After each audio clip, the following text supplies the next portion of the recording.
Chega um momento em que a gente percebe que está acontecendo muitas tragédias.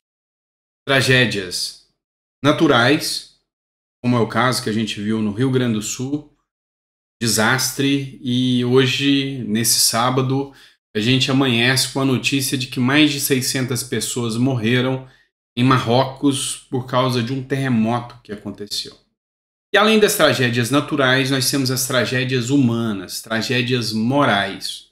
Infelizmente, alcançam o mundo como um todo, mas aqui no Brasil é gritante esse tipo de situação. Como, por exemplo, a insensibilidade do presidente da República em se preocupar com os próprios gaúchos que sofrem tanto. A gente vai falar sobre isso. A gente vai falar sobre o Othony de Paula, uma decisão do ministro Alexandre de Moraes, que alcança o Othony de Paula. Também está ligada a essa questão moral. Isso e muito mais faz parte desse editorial. Então, se você puder, dá um like, curte, compartilha. A gente começa esse sábado com informação importante para vocês. Bora começar? Vamos lá, vou tentar ser o mais rápido possível para não enrolar muito o vídeo de hoje. Essa matéria é do Pleno News, eu sempre cito a fonte para vocês. 2 anos. 2 anos impedido de utilizar redes sociais. E após 2 anos, o ministro do Supremo, Alexandre de Moraes, libera as redes sociais de Othony de Paula. O ministro do Supremo Tribunal Federal, Alexandre de Moraes, liberou as redes do deputado federal Othony de Paula. As contas do parlamentar estavam suspensas desde agosto de 2021. Mesmo liberando para que o deputado volte a publicar em suas redes, Moraes estipulou uma multa de 10 mil por dia caso Othony de Paula venha publicar ou compartilhar fake news. E aí a grande questão é, quem determina e quem define o que é fake news? A imoralidade dessa decisão é latente, uma vez que o parlamento, o representante eleito pelo povo, ele tem que se expressar e que se comunicar com o povo. E hoje as redes sociais é uma ferramenta de diálogo para com esse povo. A gente não vê o ministro do Supremo Alexandre de Moraes preocupado com a fake news gigantesca que o ministro Flávio Dino disse ao falar que a Suprema Corte dos Estados Unidos não divulga as suas decisões. A gente não vê o ministro Alexandre de Moraes bloquear as redes sociais do Lula quando o Lula diz que a Dilma foi inocentada e que ela nunca cometeu as pedaladas fiscais. Mas há um censor, ou seja, um órgão de censura. Isso é contra a Constituição. Qualquer criança que você entregar a Constituição, qualquer aluno do primeiro ano do curso de Direito sabe, é vedada a censura no Brasil. E se isso tirar a voz de alguém escolhido pelo povo, não é censura e não é um atentado contra a democracia, porque o povo escolheu o Othony de Paula. E olha que eu nem sou tão fã do Othony de Paula para dizer para vocês, tá? Nem seria um deputado que me representaria, mas pessoas escolheram ele. E aí tem que respeitar. Essa é a primeira tragédia moral do dia de hoje que a gente discute. Vamos lá, tem mais. Múcio sobre a delação de Cid. Matéria da revista Fórum, revista de extrema esquerda, eu sempre cito para vocês a fonte. Múcio sobre a delação de Cid. Múcio, que é o ministro da Defesa, as Forças Armadas ficam vinculadas a ele. E interessante lembrar que Múcio não é um militar, Múcio é civil, tá? Múcio diz o seguinte: nós, das Forças Armadas, não podemos ficar reféns. É interessante ele citar nós das Forças Armadas, uma vez que ele é civil, ele não é militar. Mas aí ele mostra que realmente o governo Lula tem uma preparação de desmoralizar, se é que é possível, mais ainda, as Forças Armadas.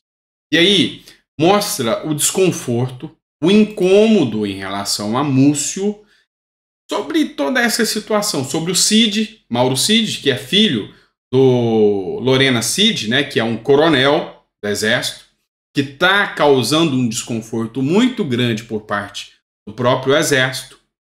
E aí, com relação ao Mauro Cid, nós temos um problema a mais. Já que nós acabamos de falar de fake news do Ottoni de Paula, vamos falar de fake news da Globo News, né? Da Globo. Mauro Cid não fechou delação premiada segundo interlocutores. A maioria das notícias relacionadas a Mauro Cid da Globo News foram no sentido de que foi feita uma delação premiada e que agora Mauro Cid vai contar que Bolsonaro era o grande mentor de tudo. Só que fontes dizem que isso nunca aconteceu, inclusive a defesa do Mauro Cid. E aí é interessante a gente analisar por quê. Porque o ministro do Supremo, Alexandre de Moraes, disse que não é para vazar qualquer informação sobre o Mauro Cid. Então, o que acontece? Hoje a Globo não tem mais fonte. Todo mundo está morrendo de medo. Quem vazar alguma coisa sobre o Mauro Cid, segundo informações, o próprio ministro Alexandre de Moraes vai afastar e vai mandar para a cadeia. Então ninguém está tendo coragem de passar informações para a Globo News. E aí a Globo News cria o quê? Ilações. E essa aqui é uma das ilações, de que Mauro Cid iria prestar esclarecimento, fazer um depoimento, e na verdade não é nada disso. Matéria é da revista Oeste. O tenente-coronel Mauro Cid, ex-ajudante de ordens do presidente Jair Bolsonaro, ainda não fechou uma delação premiada. Interlocutores do militar, ouvidos pela revista Oeste, informaram que o tenente-coronel está ajudando as investigações, dizendo a verdade, mas sem negociar nenhum acordo. Desse modo, segundo os interlocutores, a confirmação da colaboração premiada seria apenas uma especulação. Na quinta-feira, a Globo News noticiou que o militar havia fechado o acordo com a Polícia Federal. Informação inverídica, fake news. E aí eu te pergunto, não é nenhum parlamentar eleito pelo povo. Vai haver alguma sanção em relação a essa mídia? Pois é. Então, essa é a questão que nós hoje enfrentamos, a questão moral. 2 pesos e 2 medidas não é o que se faz, é quem faz. Outra matéria, Globo. Tragédia natural. Forte terremoto mata mais de 600 pessoas no Marrocos. De acordo com o Serviço Geológico dos Estados Unidos, o tremor atingiu magnitude 6,8 e foi sentido em Portugal, Espanha e Argélia. Segundo informações, a vice-governadora do Ceará, salvo engano, acho que é do Ceará mesmo, estava lá em missão oficial e sentiu o tremor, mas está bem. E aí a gente deixa a nossa solidariedade aqui ao povo do Marrocos. Mais de 600 mortos é realmente uma tragédia. E agora que a gente deixou as tragédias morais pelo menos um pouquinho de lado, a gente vai entrar nas tragédias naturais. Vamos falar do Rio Grande do Sul também. Mas antes da gente falar no Rio Grande do Sul, vamos ter a proporção do que acontece. Esse vídeo aqui viralizou. Muita gente publicando esse vídeo. E aí, esse aqui foi o Cassius Stauffer que publicou e escreveu o seguinte: muito triste. Não sei o final, mas com certeza esse senhor deve ter sido retirado. Pelo que parece, é um vídeo gravado no sul do Brasil após as tragédias climáticas que ocorreram. E aí, mostra esse senhor no frio, tremendo, com dó de deixar as poucas coisas que ele tem. Assiste. O senhor está... Vamos lá, senhor, vamos morrer carregado. Não, deixa eu me arrumar aqui.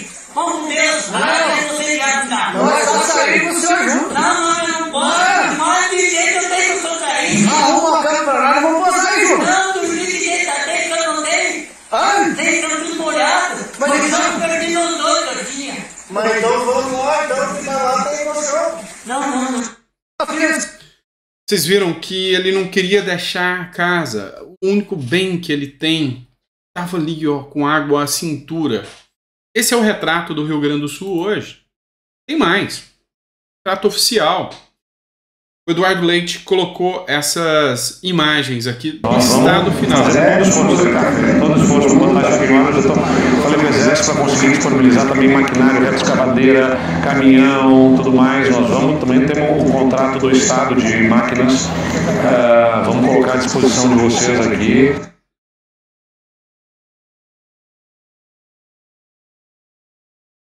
Essas imagens que vocês estão vendo é em Roca Salles, tá? O Eduardo Leite esteve lá para verificar os estragos causados.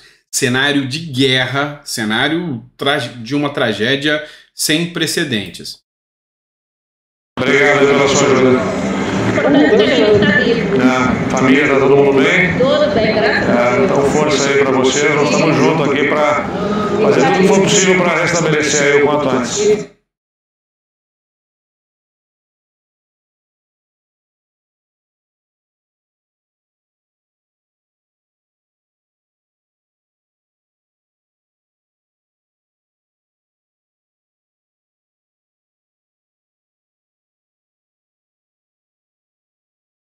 Aqui a sala da direção, aqui a secretaria, os Chromebooks e os livros ponto, alguma coisa a gente conseguiu recuperar. É muito duro, mas estamos juntos, força aí para vocês.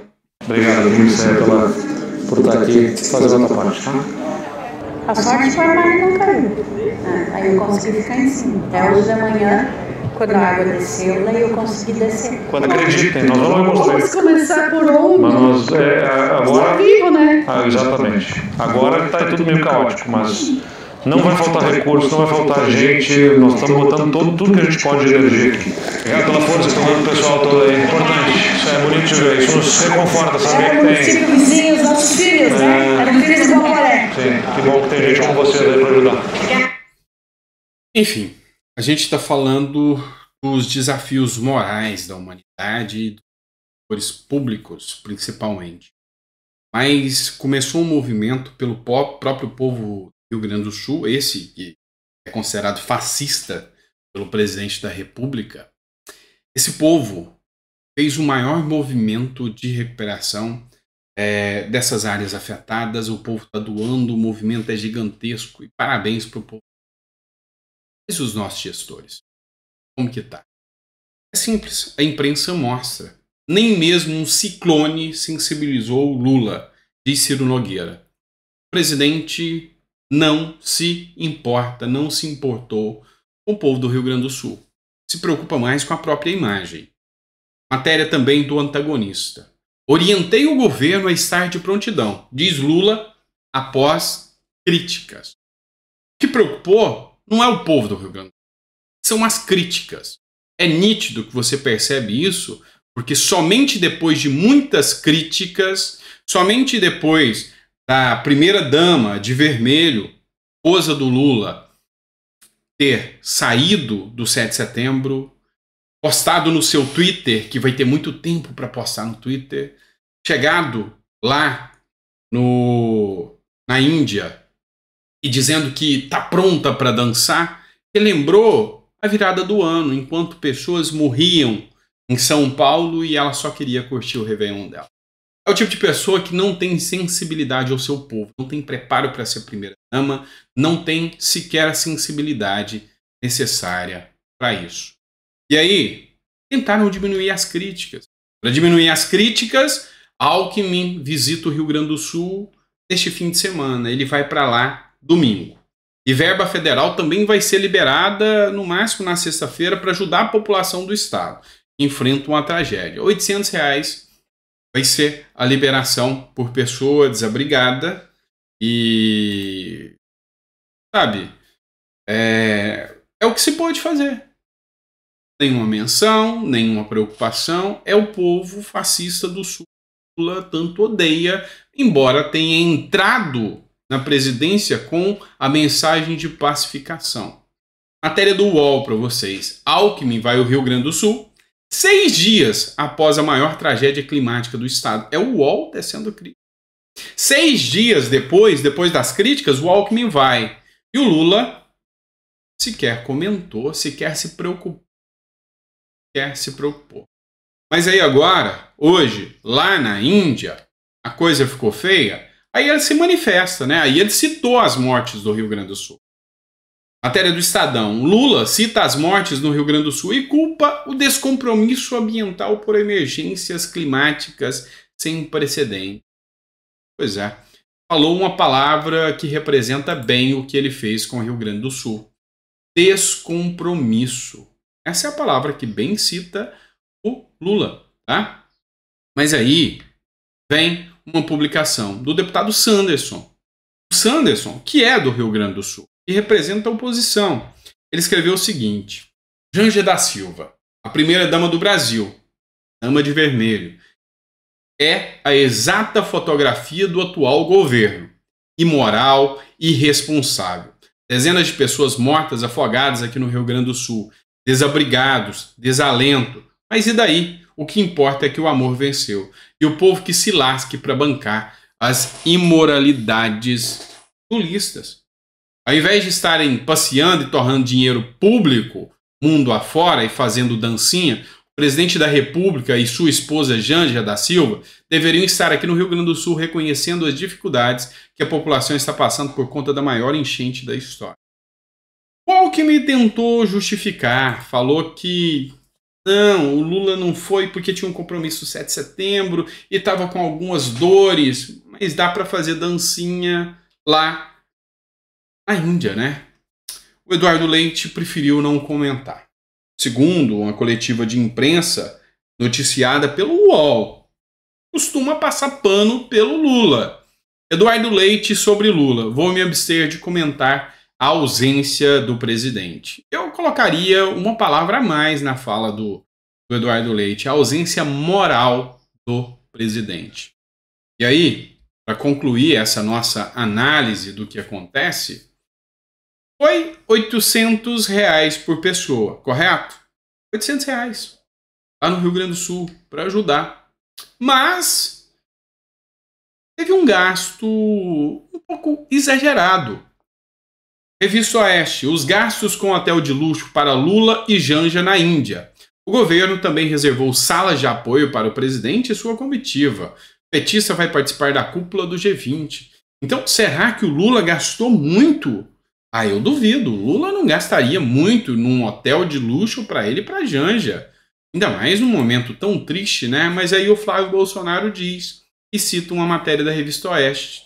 A hospedagem de Lula no hotel de luxo Taj Palace, na Índia, custou só quase 2 milhões de impostos, de reais dos seus impostos. Então pague bem os seus impostos, porque o Lula precisa viajar e esquecer do povo brasileiro. Mas vamos lá. Flávio Bolsonaro escreveu o seguinte: o sofrimento assolando o povo gaúcho e Lula na Índia esbanjando com diárias milionárias, com dinheiro dos brasileiros. Um ignorante, um irresponsável que despreza completamente a dor dos gaúchos. Mas uma coisa nos alenta: o amor venceu. Esse é o amor que eles dizem para você que está vivo e venceu. Esse é o sujeito que diz que veio para unificar a nação, para trazer paz, para trazer a igualdade entre todos. Tá bom, cada um toma a sua decisão, cada um tem a sua percepção da situação. Eu tenho a minha percepção. Não existe essa história de amor e não existe essa história de unificação. Esse é o governo da vingança, não do amor.